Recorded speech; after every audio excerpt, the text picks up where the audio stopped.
niwahakikishie tarehe 29, kesho kutwa tu, mwezi huu wa 10, niwaombe tokeni mwende mkapige kura.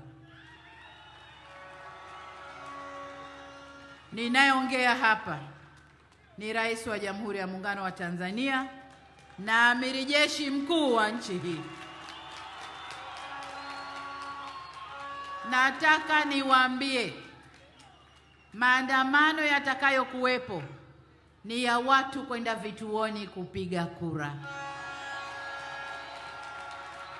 Hakuna maandamano mengine yatakuweko hapa. Hakuna tishio la kiusalama litakalo kuwepo. Anayesema ni Amiri Jeshi Mkuu wa nchi hii. Niwaombe ndugu zangu, twendeni mkapige kura. Twendeni mkapige kura. Baba, ukitoka hakikisha umetoka na familia, umekwenda kupiga kura. Kila aliyeandikishwa, mabalozi wetu wa maeneo, hakikisheni mmetoka na watu wenu wote kwenda kupiga kura. Twendeni tukaheshimishe Chama cha Mapinduzi. Twendeni tukaiheshimishe Tanzania.